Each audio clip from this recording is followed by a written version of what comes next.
아멘. 예수님께서 십자가에 달리신 그 십자가상에서 7가지, 7번의 말씀을 우리에게 전해주셨습니다. 그래서 오늘 첫 번째 우리가 살펴볼 말씀이 아버지 저들의 죄를 사하여 주옵소서. 저들은 지금 자기네들이 하는 것이 무엇인지 알지 못함이니이다. 그 첫 번째 말씀을 우리가 살펴보려고 합니다. 장경철 교수님의 기쁨을 유통하는 삶에 이런 내용이 있습니다. 나는 나의 힘으로 용서할 수 없다. 하지만 하나님이 진정으로 나를 용서하셔서 용서의 능력을 내게 주입해 주시면 나는 주입된 용서의 힘으로 이웃을 용서할 수 있다. 물론 내 힘으로는 불가능하다. 하지만 하나님이 주시는 용서의 힘으로 이웃을 용서할 수 있다. 용서는 우리 힘으로 불가능합니다. 사람을 7번씩 70번이라도 용서하라 하신 주님의 말씀을 실천한다면 사실 용서는 쉽지가 않습니다. 용서의 의미를 좀 더 확대해서 보자면 단지 그 사람의 죄만 용서하는 것이 아니라 그 사람의 존재 자체를 있는 그대로 받아주는 것입니다. 있는 그대로 사랑해 주는 것입니다. 용서는 사랑의 시작이기 때문입니다. 그래서 단지 용서했다 하면서 거리를 두는 그런 수준, 혹은 내 마음에 들지 않는다는 이유로 이런 관계를 내가 새로운 어떤 관계를 정리하거나 관계법을 세우는 것도 용서의 한계, 즉 우리 힘으로 용서할 수 없는 한계 안에 있을 수도 있습니다. 그래서 내가 진정으로 용서를 받았다는 것을 누리게 될 때 그제서야 우리는 용서할 수 있게 된다는 것이죠. 하나님이 나를 용서하셨다라는 그 용서의 은혜가 믿어지고 내가 용서함을 받았다라는 분명한 은혜를 확인하게 될 때 그제서야 우리는 누군가를 용서할 수 있습니다. 장경철 교수님 방금 책을 좀 더 인용하면요, 거꾸로 생각해 볼 수 있다. 만일 내가 끝까지 내 형제를 용서하지 못한다고 하자, 이것은 내가 하나님께 용서받은 사람이 아니라는 사실을 의미한다.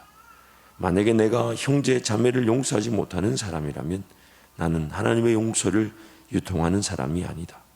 그 말은 내가 구원받지 못한 사람이라는 뜻이다. 내가 끝까지 용서를 할 수 없다면 내가 구원받지 못했다고 결론 내려도 틀린 말이 아니다. 내 힘으로 용서할 수 없기 때문이다. 물론 당장에 용서가 안 되는 그런 과도기에 내가 처해 있을 수는 있지만, 그러나 궁극적인 어떤 목적과 목표는 하나님 용서하게 하시고 용서함 받게 하여 주십시오. 용서하게 하시고 용서함 받게 하여 주십시오. 지금 당장은 내가 누군가에게 손을 내밀어 용서한다 라고 말할 능력은 없지만, 그러나 지금 내 입으로 지금 마음으로 하나님 앞에 은혜를 구할 수는 있죠. 하나님, 엄청난 상처, 엄청난 아픔이라 제 힘으로 이것을 내가 극복하고 이겨낼 힘이 없습니다. 그리고 성경이 말하는 대로 그 사람을 용서해야 됨을 알지만, 그러나 제가 선뜻 손 내밀어 주고 붙잡아 주고 용서한다 말할 능력이 나에게 없습니다. 하지만 하나님 용서하게 하시고 용서 받을 수 있도록 하나님 도와주십시오. 왜냐하면 그것이 오늘 우리 능력으로 되지 않지만 내가 용서함을 받았다는 것을 알게 될 때 반드시 나를 통해 용서가 나타날 것이니까. 내 힘으로는 안 되지만 하나님은 하실 수 있으시니까. 그래서 그 목표와 그 목적에서 그렇게 기도하는 것이죠. 근데 참 신비로운 것은 하나님께서 그 기도를 잊지 않으시고 반드시 회복시켜 주신다는 겁니다. 공자도 그걸 깨닫고 이렇게 얘기했어요. 용서하지 못하면 2개의 무덤을 파는 것이다. 용서받지 못한 자와 용서하지 못한 내가 무덤을 파고 있는 것과 마찬가지다. 마태복음 18장에서 베드로가 예수님께 묻습니다. 형제가 내게 죄를 범하면 몇 번이나 용서하여 주리까? 7번까지 하리까? 베드로에서 입장에서는 7번 용서하겠다는 것도 사실 쉽지가 않은 말이었을 거예요. 여러분 한번 생각해 보세요. 지난날에 여러분의 삶에 누군가를 용서해 준 게 과연 몇 번이나 되십니까? 몇 번이나 되십니까? 7번, 글쎄요. 어지간한 7번 되는 모양이네. 근데 한번 생각해 보세요. 그렇게 용서할 일이 많지 않았습니다. 그러나 주님이 그 질문을 들으시자 뭐라고 얘기하셨습니까? 7번뿐 아니라 70번씩 7번을 하라. 그런 수적인 어떤 정확한 몇 번을 용서하라는 뜻이 아니라 무조건 용서하라는 거죠. 무조건 용서하라. 왜냐하면 그것이 하나님 나라의 기본 질서이기 때문이며 하나님께서 반드시 은혜를 베푸시기 위해서 함께 걸어가는 모든 이들이 함께 은혜를 누리기 위해 필요한 일이기 때문입니다. 그러면서 예수님이 비유를 설명해 주시죠. 천국은 그 종들과 결산하려는 임금과 같다. 그래서 천국의 하나님 나라의 그 비유를 용서의 비유로 이어서 얘기해 주십니다. 그러면서 10,000달란트 빚진 자 하나가 붙잡혀 왔습니다. 임금이 볼 때 10,000달란트를 빚졌는데 그런데 그 10,000달란트를 갚을 능력이 없는 거예요. 이런 10,000달란트면요, 그 당시 노동자 임금이 하루에 한 데나리온, 그리고 1달란트가 6,000데나리온입니다. 그러면 하루 노동자가 1달란트를 갚으려도 6,000일 동안 아무것도 먹지 않고 갚기만 해야 됩니다. 근데 10,000달란트입니다. 정말 너무 안타까운 게 수학적 계산이 빨리 되지 않는다는 게 이게 너무 안타까운데 1달란트가 6,000데나리온, 노동자가 6,000일을 벌어서 1달란트를 버는데 그러면 10,000달란트면 10달란트면 60,000일, 100달란트면 600,000일, 1,000달란트면 600,000일, 10,000달란트면 6,000,000일. 죄송합니다. 저도 나누기가 어려워서 몇 년이라 말하기가. 아니, 쉽게 한번 생각해 볼게요. 1년에 1달란트만 갚아도 10,000년입니다. 갚을 수가 없어요. 그래서 그 임금이 그 사람 갚을 수가 없는 그 빚을 진 걸 알고 탕감해 주죠. 불쌍해서. 근데 이 사람이 지나가는 길에 자기에게 100데나리온, 10,000달란트가 6천만 데나리온을 했으니까 100데나리온이면 그런 비교 가치가 어떻게 됩니까? 근데 그 100데나리온 빚진 자를 붙들고 돈 갚으라고 얘기하고 못 갚는다니까 감옥에다가 가둬버렸어요. 그 소식을 들은 종들이 임금에게 고하자 임금이 다시 그 10,000달란트 빚진 자를 불러들여서 너에게 10,000달란트를 용서해 주었구만. 너는 100달란트 그거를 용서하지 못해서. 그래서 다시 10,000달란트 갚을 때까지 그 감옥에 가둬두게 만들어버리는 그 비유를 우리에게 말씀해 주십니다. 그래서 그 비유 마지막에 마태복음 18장 35절에 주님이 이렇게 말씀하셨어요. 우리 함께 선포합니다. 너희가 각각 마음으로부터 형제를 용서하지 아니하면 나의 하늘 아버지께서도 너희에게 이와 같이 하시리라. 아멘. 근데 감사하게도 마음으로부터 형제를 용서하라. 내 힘으로 손 내밀고 내 힘으로 다가갈 능력이 없어도 마음으로는 하나님 저 지체를 용서합니다. 여러분, 물론 그 상처와 아픔이 사랑관계 속에서 생겨날 수 있다는 것 늘 죄송하고 늘 부끄럽고 늘 미안합니다. 그렇지만 여러분 마음에 혹시 불편한 사람이 있다면 지금 한번 마음으로 한번 고백해 보시죠. 하나님, 그 부모님을, 그 형제를, 그 지체를 용서합니다. 시간을 드릴 테니까 마음으로 한번 고백해 보시죠. 입으로 하지 마세요. 괜히 옆에 사람 들을라. 하나님, 용서합니다. 더 이상 그 상처에 제가 피해자가 되지 않겠습니다. 하나님 도와주십시오. 언젠가 어느 지체의 얘기를 제가 직접 들은 적이 있습니다. 자기 형제 중에 두 사람이 어떤 사소한 다툼이 시작이 돼서 그 형제 간에 그런 불편한 싸움이 일어났다고 합니다. 아마 형제지간에 자라다 보면 또 서로 불편한 얘기를 좀 할 수 있고 또 형제가 많았던 시절에는 또 그런 위에 형들이 동생들 많이 괴롭히고 했던 것 같아요. 저도 저희 그 5번째 삼촌 조만간에 한번 교회 모셔서 짧은 간증을 한번 들어볼 필요가 있을 것 같아요. 설교시에 많이 등장 안 하는데 뭐 지금도 듣고 있을 것 같은데, 다섯 번째 삼촌 저를 붙여 놓고 너가 아버지가 어떤 사람인 줄 아냐?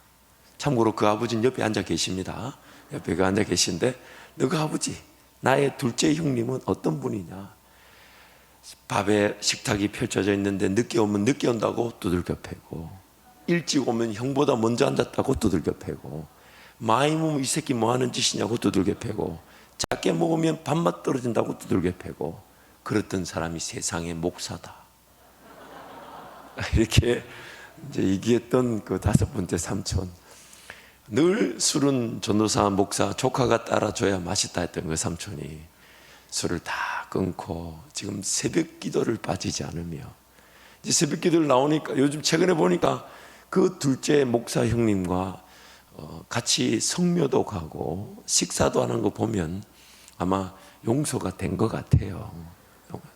좀 궁금하네. 한번 이번 명절 때 한번 물어보겠습니다만은 용서가 된 것 같아요. 여러분, 용서하지 못하면 그 사람에게도 은혜가 막히게 되고요, 나에게도 은혜가 막힙니다.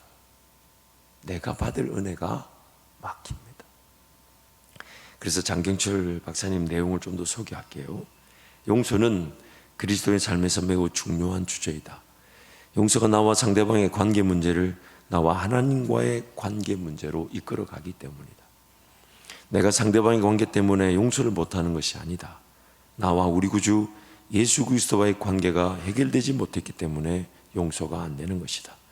그러므로 용서하지 못하는 사람이라면 주님 앞에 다시 나와서 대속의 은혜를 확인하고 그 은혜 가운데서 용서의 능력을 유통해야 한다.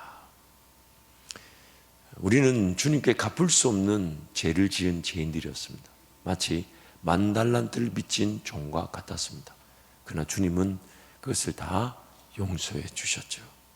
그리고 그 용서의 은혜를 내가 맛보고 누린다면 내 주변에 어떤 분들도 용서할 수 있지만 쉽게 다가갈 능력이 없다는 것 주님이 아시고 마음으로 용서하라고, 마음으로 용서하라고. 그러면 하나님께서 반드시 그 용서의 기회를 주실 것이라고 말씀하시는 것입니다. 누가복음 7장 47절 말씀 우리 함께 선포합니다.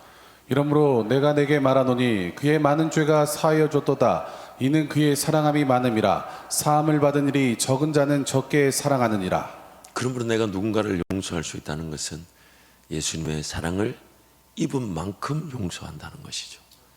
누구든지 용서한다는 것은 내가 예수님께 받은 용서의 은혜가 얼마나 큰지를 비례적으로 알 수 있는 것이겠죠. 그러므로 여러분, 주변에 어떤 불편하고 어려운 상처를 준 분들이 있든지 간에 마음으로 용서하십시오.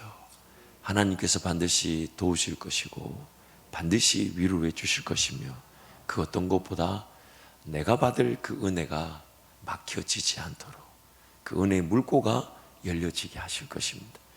나에게 먼저 하나님 은혜를 주실 것이고 이길 것을 이기게 하시고, 또한 그 사람도 예수님 만나고 예수님께로 돌아오게 될 것입니다. 그러므로 여러분, 정말 힘들고 어려울 수 있지만 마음으로 용서하십시오. 용서하십시오. 반드시 하나님께서 은혜를 베풀어 주실 것입니다. 우리 예수님은 우리를 위해 죽어주심으로 하나님의 사랑을 확정하셨는데, 그 하나님의 사랑은 용서에서부터 시작됩니다. 십자가상에서 그 사명을 감당하실 때에 가장 먼저 하셨던 말씀이 아버지, 저들을 사하여 주옵소서. 저들은 자기들이 무엇을 하는지 전혀 알지 못합니다. 용서가 필요한지도 용서가 있어야 되는지도 몰랐던 그들을 위해 예수님이 죽어주신 것은 예수님께서 하나님의 사랑을 용서하심으로 시작하심을 우리에게 말씀해 주신 것입니다. 반드시 용서함을 받게 하셔서 하나님의 자녀로서 권세와 능력을 맛보며 살아가게 하시기 위해, 그래서 이 땅에 예수님은 하나님과 우리의 관계를 화목하게 하시기 위해서, 용서하시기 위해서 이 땅에 오셨고, 또 우리도 이제 그 용서의 사랑을 흘러보내는 자로 세워지는 것입니다. 나 같은 죄인을 용서해 주신 하나님을 감사하여 예배하는 것입니다. 하나님은 용서함을 누리게 하신 것도 하나님이신데 또한 더 깊은 은혜의 자리, 더 깊은 은혜의 자리로 우리를 이끌어 가주시기 위해 용서의 은혜를 베푸셨고 용서하라고 말씀하시는 것입니다. 누가복음 11장 4절 예수님이 우리를 위해 가르치신 기도의 내용이죠. 함께 선포합니다.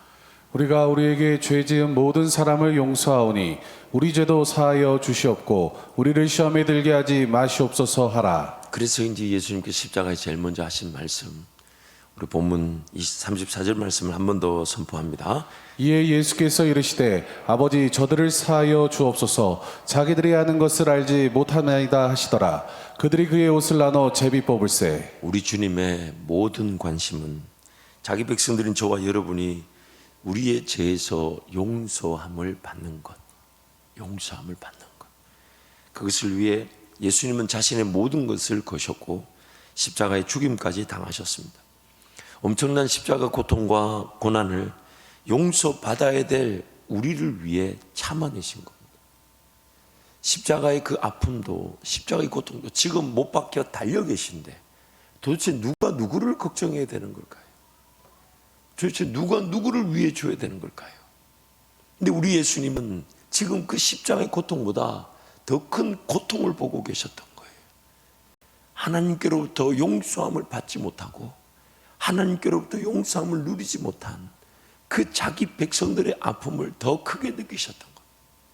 그래서 십자가에 달려 계신 그 아픔 얼마나 인간 최고의 고통이고 최악의 고통일 것인데 그 십자가에 물과 피를 쏟으시면서 예수님의 모든 관심은 더 큰 아픔, 더 큰 어려움, 더 큰 문제, 용서받지 못한 백성들의 그 용서받을 일을 아파하시면서 그 십자가를 이겨내셨다는 것.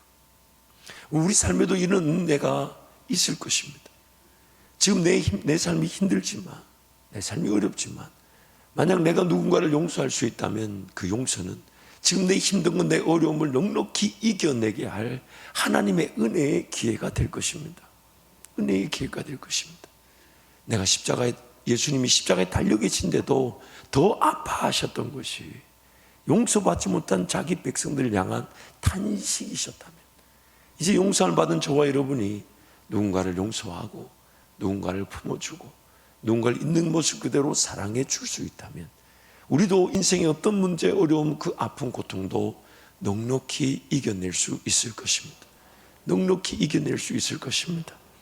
그러므로 예수님께서 우리를 위하여 죽어주신 것은 우리가 용서함을 받고 하나님의 자녀로 살아갈 수 있도록 하기 위한 것입니다. 하나님의 자녀로 살아가는 것은 다름 아닌 누구든지 용서해 주므로 함께 교회 공동체를 이루어가는 것이죠. 그래서 주님이 심지어 누군가가 예수 믿고 돌아오는 그 용서의 은혜의 시작을 우리에게 맡기셨다고 말합니다. 그래서 교회에게 주신 권세가 뭡니까? 누군가를 용서하면 이 땅에 열리는 것이 하늘에서도 열려지게 될 것이고 누군가를 용서하지 않고 내버려두면 그 은혜가 닫혀지게 돼요. 그것을 교회의 권세로 주셨습니다. 누군가를 용서하고 사랑하고 인내해주고 함께 품어주고 함께 세워져 가는 것. 그러니까 여러분 어떤 직접적인 상처와 아픔에 대한 용서뿐만 아니라 우리 서로 그렇게 품어주는 거죠. 좀 마음에 안 들고 불편하고 심지어 어려움을 야기하던 그 문제들이 발생되고 있어도 기다려주는 거죠. 안아주는 거죠. 지금 그 사람을 그 지체를 내 옆에 세워두신 것은 하나님의 분명한 뜻이 있을 것이니까. 저는 이걸 잘 몰랐어요. 그래서 사람을 사랑할 줄 모르고 그 사람을 바꾸어 쓰려고 사랑했던 것 같습니다. 그 제가 우리 교회 와서 우리 원로 목사님 만나면서 제일 많이 배운 게 그거였어요. 물론 지금도 더 배워야 되고 지금도 그 부분이 엄청난 훈련의 제목입니다. 도저히 이해가 되지 않아요. 왜 저럴까? 왜 저럴까? 저거 저렇게 하면 안 될 것 같은데 저거 저러면 본인도 힘들 텐데 저거를 정리해 줘야 되나? 저걸 처리해 줘야 되나? 근데 요즘은 이제 그렇게 생각될 때마다 바꾸어 생각합니다. 나도 그랬었다. 나도 그랬었다. 나도 주님이 품어주셨다. 나도 주님이 기다려주셨다. 나도 용서해 주셨다. 나도 그랬었다. 원래 자기만 자기를 모르잖아요. 여러분 그거 아시죠? 자기만 자기를 몰라요. 얼마나 정신이 나갔는지, 얼마나 이상한지, 얼마나 불편한 일을 행하고 있는지, 얼마나 제정신이 아닌지 옆에 분 한번 봐주세요. 우리는 다 하나님 은혜로 삽니다. 옆에 사람 쳐다보기만 해도 은혜가 필요하면 느껴지지 않나요? 그렇지 않나요? 우리 옆에 분 한번 축복하겠습니다. 제가 더 잘하겠습니다. 제가 더 잘하겠습니다. 한 번 더 축복하실까요? 제가 더 사랑하겠습니다. 제가 더 사랑하겠습니다. 그래서 그 상황 그리고 그 환경 누구든지 하나님이 세워주시면 다 품어주고 다 용서해주고 기다려주고 인내해주고 마음으로 용서하면 하나님이 다 해결해 주신다고 하니까. 근데 때가 되면요 하나님이 열매를 주실 때 우리 마음은 그렇잖아요. 저 사람 지금 저렇게 일하면 안 되고 저걸 딱 만약에 안 되면 저 사람 정리해버리고 다른 사람 들어 일이 되는 거 아니냐. 여러분 일의 결과는 하나님께 달려있는 거예요. 나한테는 지금 너 어떻게 할래? 당장 그 사람하고 일하는 게 불편하고 당장 그 사람하고 일하는 게 어렵고 열매가 없는 것처럼 보여도 그 사람을 지금 한밭 일교에 보내신 것, 저도 마찬가지죠. 저도 여러분이 저를 기다려 주셨으니 저도 누구든지 기다려 줘야 되는데 마음이 급하죠. 근데 요즘은 정말 마음을 많이 내려놓았습니다. 내려놓은 게 그 사람들이 잘해서 그렇다기보다는 나 같은 죄인이 용납받았다는 그 사실 때문이에요. 그래서 내려놓고 기다리는데 하나님이 일을 행하시면 우리가 할 수 없는 불가능한 방법으로 하나님의 역사를 드러내십니다. 드러내십니다. 우리 생각에는 그 사람이 혹은 저 사람이 적재종소의 장소에 잘 세워져서 일처리가 딱딱딱 되고 그렇게 결정하면 안 되고 그렇게 선택하면 안 되고 이렇게 할지 우리 생각은 그렇죠. 물론 그렇게 될 때가 있고 그렇게 되도록 성령께서 인도하시기도 하지만 그거보다 더 중요한 것은 그 존재 자체를 받아주는 거예요. 존재 자체를 기다려주는 거예요. 저도 이렇게 말하는 이유가 있습니다. 제 나름대로 선포입니다. 하나님 누구든지 기다려주게 하시고 누구든지 받아주게 하시고 누구든지 이끌어내 용납하게 해 주십시오.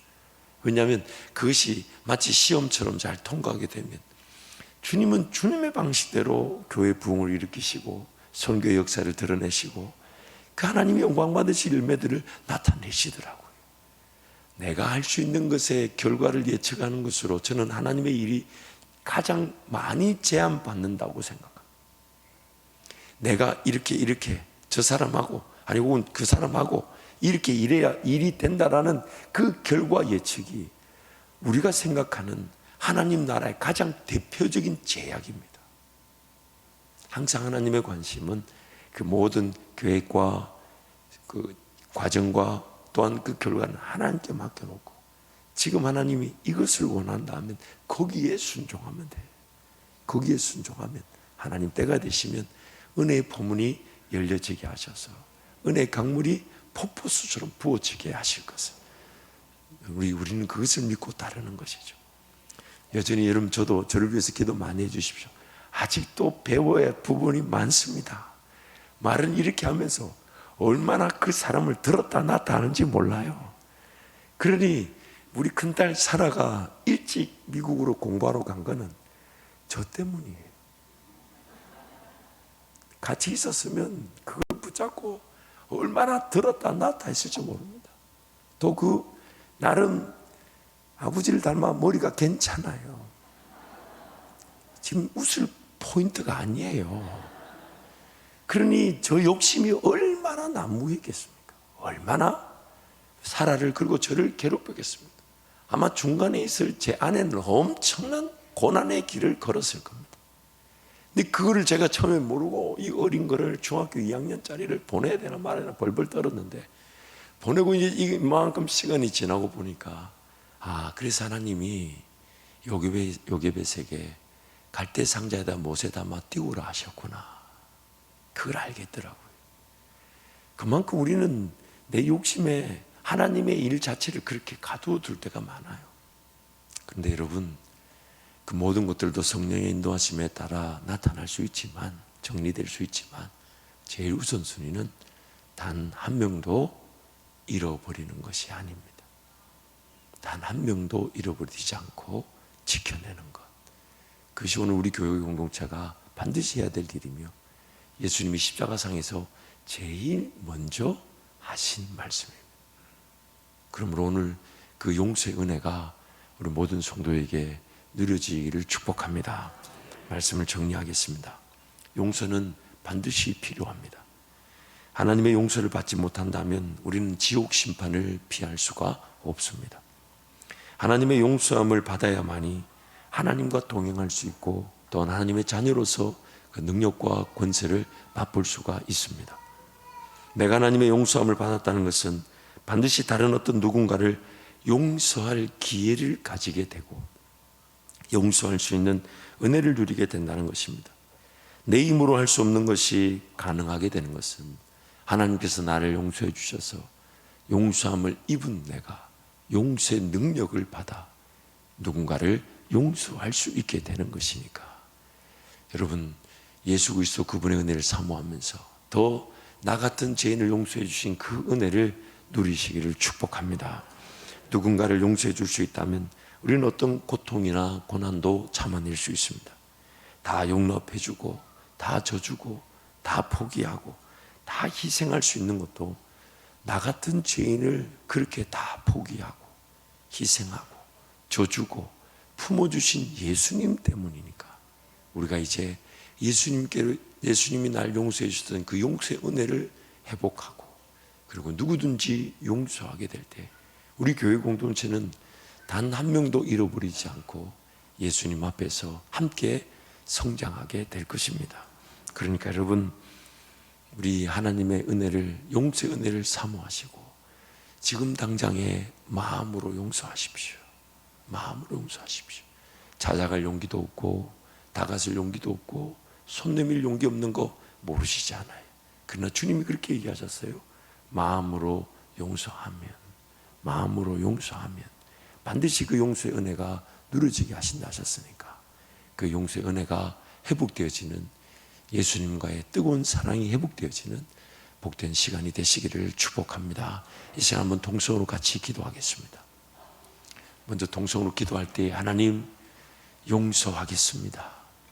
제가 예수님의 용서함을 받은 것처럼 누구든지 용서하겠습니다. 비록 다가갈 능력이 없고 손 내밀 용기가 없지만 하나님, 용서하겠습니다. 그래서 용서받지 못한 자에게 하나님의 은혜가 흘러가게 하여 주시고, 또한 용서하지 못했던 나에게 막혀있던 그 은혜의 장벽들이 무너지게 하여 주셔서 나도 그 하나님 은혜 가운데 흠뻑 젖어들게 하여 주옵소서.